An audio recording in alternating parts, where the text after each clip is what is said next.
survivors now. I'm not telling anybody. That's for damn sure. I am a cancer survivor.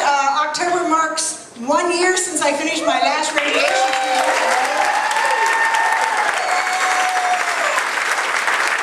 And I too was at the Spielman Center, which is an awesome place to be. To tell you a little known secret, I actually started out somewhere else. And the guy was going to treat me for lung cancer. Hey, it's close to my boobs, right? I didn't have lung cancer. And I said, you know, we have an issue here. So I said to my surgeon, who I loved, I said, you need to find me another doctor. She said, well, my husband plays tennis with the head of oncology over at the James. I said, get me an appointment. Next day I'm there. Yeah, Dr. Ramaswamy, awesome. And my nurse practitioner is also Julia Garrett, who we love. Yeah. And my drug pusher is here, Mike. Mike's got the good shit. Chemo is good shit. I just want you to know. And there's some, you know, where there's joy after cancer. Don't get me wrong. During the treatment, it wasn't much fun. And of course, if there was a side effect, I was going to find a way of getting it.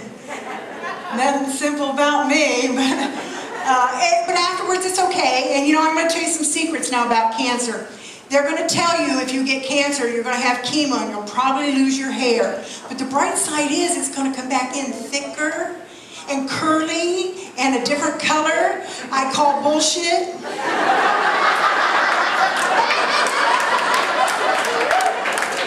I got none of it. I got better fingernails, but I fucking could have bought those. That's bullshit.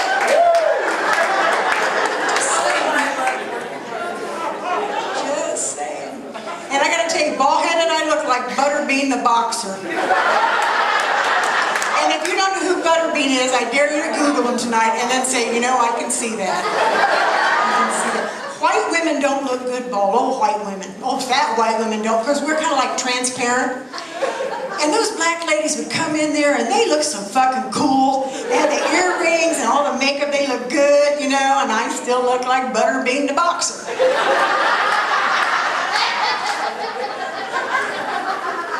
It just sucked, to say the least. And the Spielman's a great place. It's a teaching hospital. They're teaching through the James. And you know, I would say that what I saw, 99% was all women doctors. And so I was, you know, you get pretty brave. You don't care if you put a damn robe on or not. It's not like every place hadn't seen your tits, you know. Or what's left of them, if anything, you know. And I was in radiation one night, and I'm in a trial, clinical trial with radiation. And the doctor said, would you mind if we brought some students in and while we examine you, go, no, that's fine, because you're used to that, you know. And she brought in two of the cutest young guys you've ever seen. I know, they look like they're about 12, you know. And the one just had that deer in the headlight look, so he didn't know what the hell was going on. I thought, this is my victim.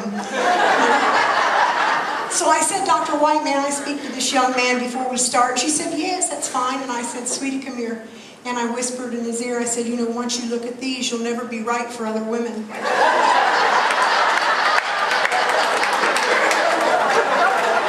Yeah.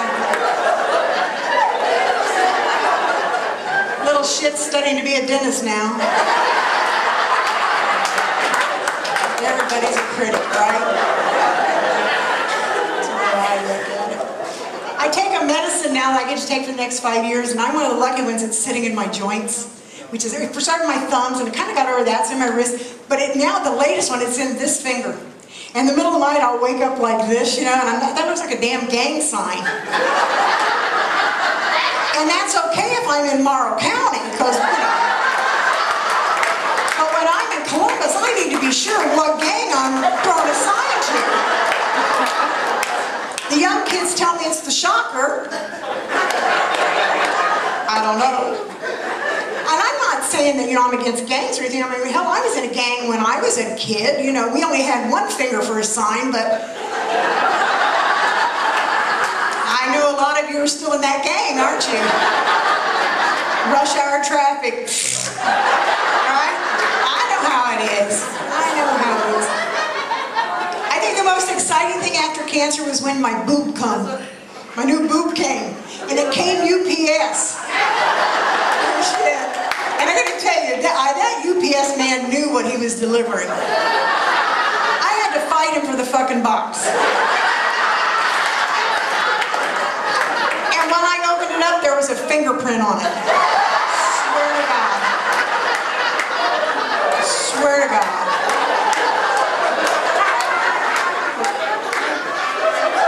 That's so sad. Tell you a little bit about more fun stuff in my life, okay? I'm a married woman, and I met my husband on the 4th of July. I married him on the 22nd, which means we did drugs. Really good ones. And I married a wonderful man. I call him the Prince because he loves me. He married me, gave me children, bought me a double wide. Hey, it's Morrow County, okay? It is a fucking 80-footer. That's an upgrade. However it is. We're proud of our mobile home. It still has that new mobile home smell. Plastic wood. Folks, that's some good shit, you know? You can't destroy it, I'm sure. I did a show recently up in Ann Arbor, Michigan. I'm sure it was for the football team. They weren't real bright, you know. I come on stage, and instead of welcoming like you folks did, it got really quiet. And I heard in the back room this guy go, "Oh shit, it's somebody's mom." Probably pissed off because somebody's dicking her daughter. Hope it's not me. That was on Friday night. Saturday night, I was back in Columbus here. I love Columbus, doing a show for Stonewall. Y'all know what Stonewall is? It's a gay community. And I walked in, and the same thing happened. Not a sound was made when I was introduced, and I thought, what the hell's going on, you know? And I heard some woman go, "Crap, it's somebody's mom." Probably pissed off because somebody's licking her daughter.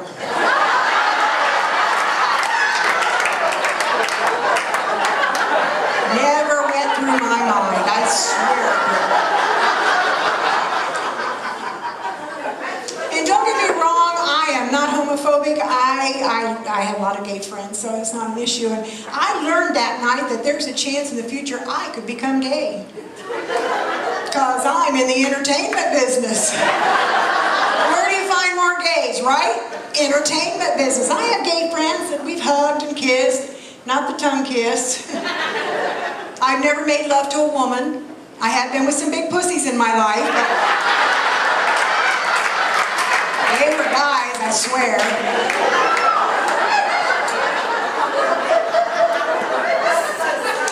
So I think I could become gay. Well, right up until it was my turn. Not gonna happen. I confess I like dick, all right? Now we know what we're working with, okay? I have 4 sons. I wish they were gay. Seriously, you should see the horrors they bring home.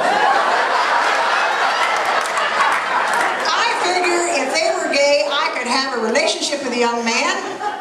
He could do my hair. What's left of it? Paint my house, decorate my nails. We could have fun. I have nothing in common with those skanky whores. So one of the boys screws up and I have grandchildren with them. And I think by law I have to be good.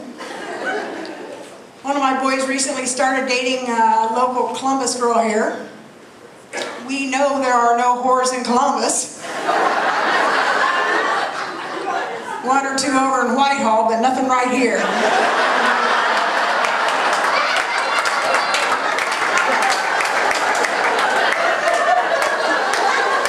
Bless their hearts. I also have a daughter, and she's okay. She's just good. But out of those 5 kids, we now have 23 grandchildren.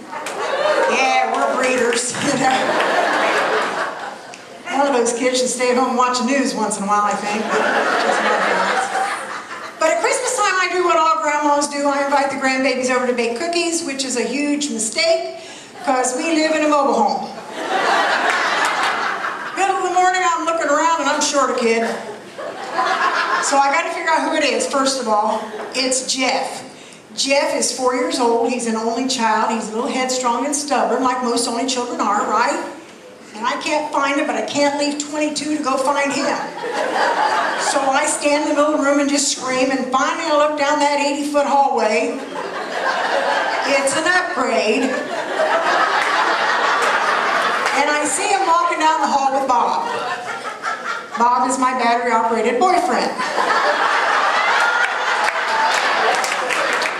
He is flying in like a little airplane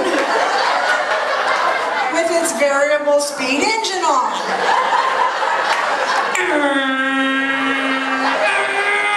And it's a nice one. I said, sweetie, you gotta give it to Grandma. It is broken. Its wings have fallen off. Hell, I'm just glad he doesn't put shit in his mouth anymore.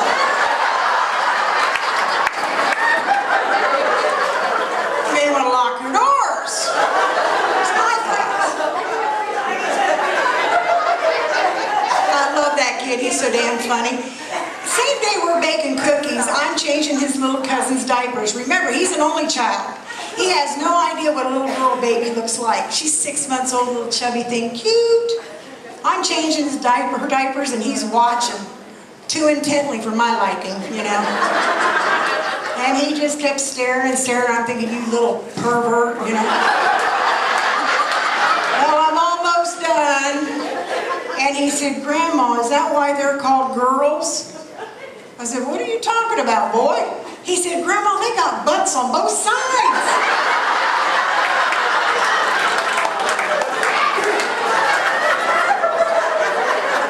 Now y'all can visualize that, right? So I'm going to give y'all a little dating tip. Ladies, you know when you're doing all that cute trimming and shaving and stuff down here, you may want to leave a mustache. Or a landing strip or something, you know? Because I can see old Bubba coming home drunk one night, getting a little confused, flips you on the wrong side, and you've been had. And I don't know about y'all, but to me, the only good Greek is a salad. That's just me.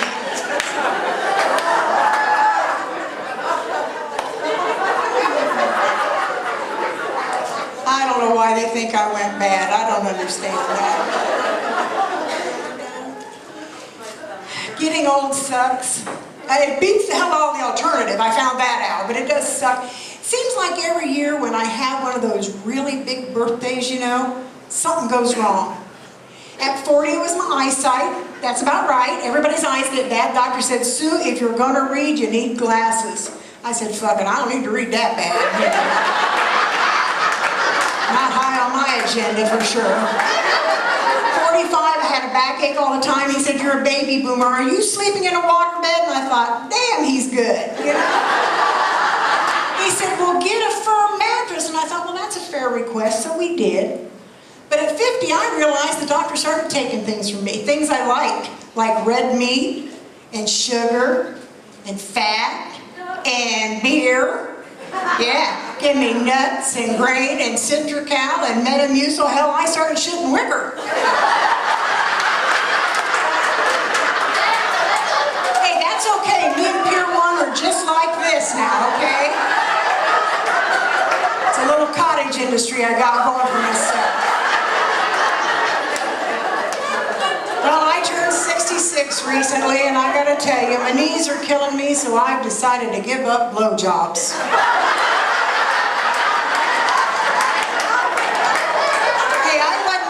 Money at it, all right?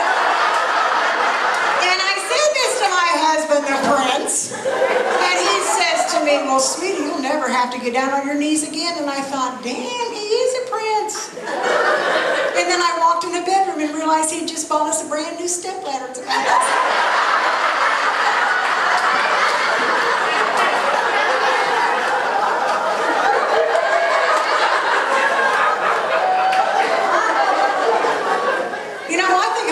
True Value store, I would be taking stock up in step ladders at this time.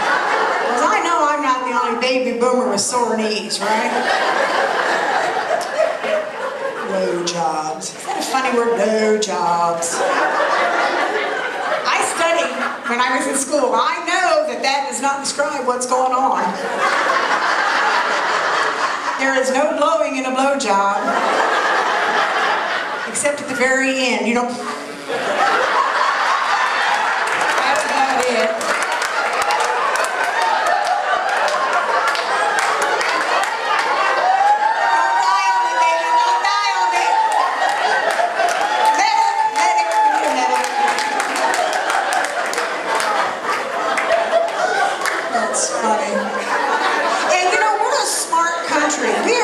Smartest nations in the world.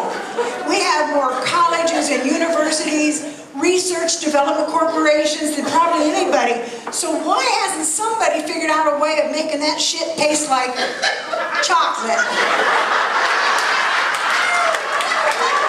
It's good, right? Hell yes.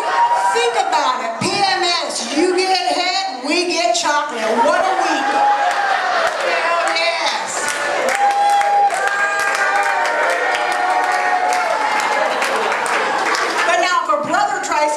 Chocolate comes in a chocolate package, the fucker lies.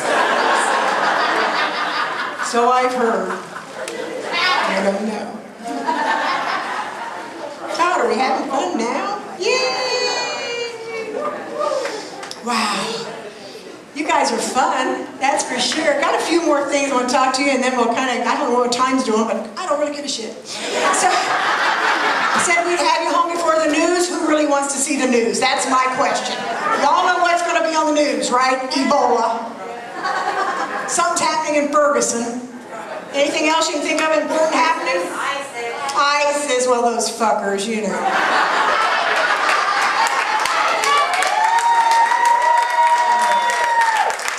Let's go this way. Those fuckers come through my door. Have I got a surprise for them? Yeah, I got a concealed carry, and I just didn't get it to have the card. My boys, for my birthday, bought me a .357 Magnum. Because that's what country boys do to their mama. I know. I should have known I was marrying into a country-type family, because at the wedding, almost all my gifts came from the hardware store. Last Halloween, we went down to the local bar. There was like one in our county, and they were having a costume contest. And outside the door, there stands this man in this white robes with a mitre hat on, you know, and he had this big cross around his neck, and I knew who he was, you know. Bless me, Father, I'm about to sin, and I went in to get a beer. And I get in there, and my daughter, who works there, said, Mom, we're having a costume contest tonight. And I said, well, good, we'll sit around and watch. What the hell, you know? Well, 90% of the guys that walked in, get her done camo was all you had on. Which I wasn't really sure they were dressed, because it's Morrow County. You know, that's everyday shit, isn't it? Hell yes. Well, we're sitting in there for about 15 minutes, and that guy with the white robes walked in, you know, and every redneck in the joint jumped up and says, all hail, Grandmaster.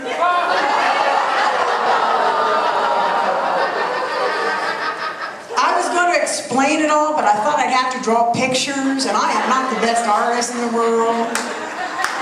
So needless to say, I married into country. I'll tell you how country are. Y'all have that box top for education shit going on down here? It didn't work for us. It did not work up in Morrow County until they put those damn coupons on beer cases. Now, you fuckers are getting computers. We're getting a school. Hell yes. Hell yes. Hell yes. I'm going to tell you a story. This is not my joke, but this is in honor of a woman who actually was the first woman that said, you know, you're funny, you should do comedy with us. And she was a wonderful lady. She was 89 years old. She just died a couple years ago. Before she died, she said, I want you to have this joke. And I thought, I can't tell her joke, but I love to tell this story in her honor because it's a lot of fun. It's, you know, she was 89. She'd been a widow for many, many years, and she was getting lonely. And she said, Sue, I need to be with a man again before I die. I said, so you should. She said, but I don't know how to meet a man. And I go, church. Really? She said, I'm a comedian. I go, bar. You know? She said, I'm at a bar every night. I go, no, not like the big bars, like the funny Bones? I said, like your little neighborhood bar, you know, where everybody knows your name, you know. She said, well, there is one down in the corner. I said, well, go down there and see what you can find. So she gets all gussied up, and that includes at 89, heels, pearls, and nylons. So I'm sure when she walked in, she stood out. Yeah, but she got in there was only 2 men in the whole place. The one on this side of the bar couldn't even stay on the damn stool, so she knew he was no good. But the guy on this side was the cutest little bald-headed man. He was just old, just sweet looking, you know. He was wearing a suit about 3 sizes too big for him, but he was cute. She said he had such a kind face, so she sat down next to him, and they struck up a conversation, and sure enough, they went home together that night. And all the way home, she was having that devil and angel shit going on, you know? The angels would say, Mary Ann, nice ladies don't pick up men in bars. And the devil would say, fuck it. Mary Ann, what are the ladies in your church going to say when they find out you're picking up strangers? Fuck it. She said, what the hell, it's now or never. So she gets home and she says, honey, you make yourself comfortable. I'll go in the other room and do the same. And she goes in and she puts on the cutest little nightgown, you know. She comes back into the living room and there stands this little bald-headed man in his little white BVDs, and they're about 2 sizes too big for him, you know. And she looks at him and she goes, oh shit, I brought home Gandhi. Well, she thought about it for a second. She said, what the hell? And she runs to the corner of her living room and she does a handstand and she spreads her legs way far apart like this. He said, Mary Ann, what are you doing? She said, sweetie, I don't want to bother you getting it up. Just drop it in.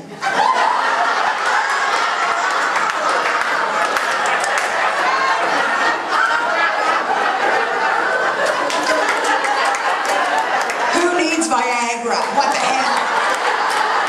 Money.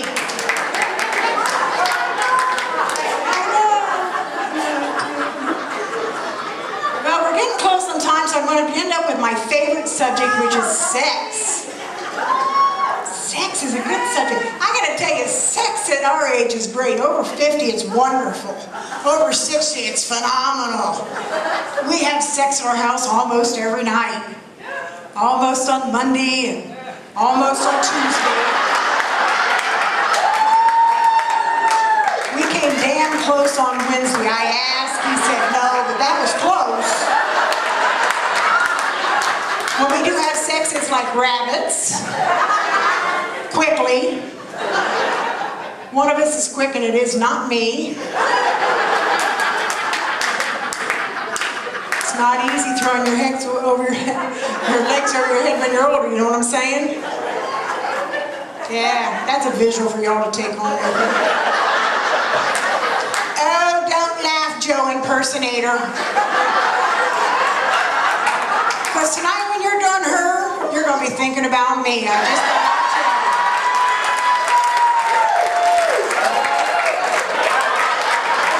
Yeah. Oh, you too. Oh, yeah. He asked me recently if we could have sex doggy style. I said, I thought we were. Somebody's always begging. That would be me, you know. And I thought about it because he is the prince. I thought about it and I said, well, hell yes, we need to think about this for a minute. And I said, okay, I'll tell you what. Yes, we can, provided you can show me you can lick your own balls.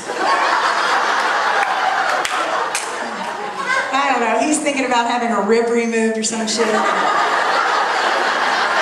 And then I think if he succeeds, I'm going to roll over and play dead. What do you think? That's the way to be. After 47 years of marriage, I thought to myself, you know, there's got to be more than this. I said, sweetie, have you ever thought about looking for the G-spot? You know? So he Googled it. It says it doesn't exist. I'm just glad I didn't MapQuest it, because you know how their fucked up directions are. No telling what I ended up with that one, right?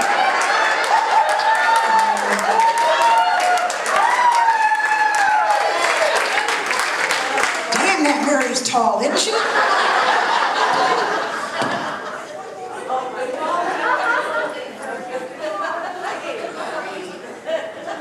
I'm not usually mess with long black things. Okay.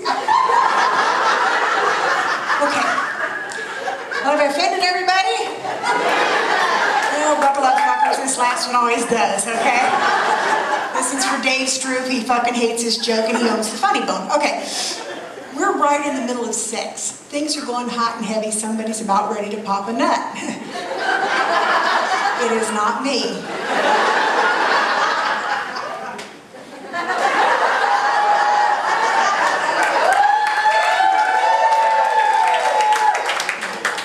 Right in the middle of a downstroke, he stops and he hits me and yells out, "Who's your daddy?" Seriously? Thinking about your dad during sex? It's kind of like incest by osmosis, right? And I'll be real honest with you, he's not near as good as Daddy was.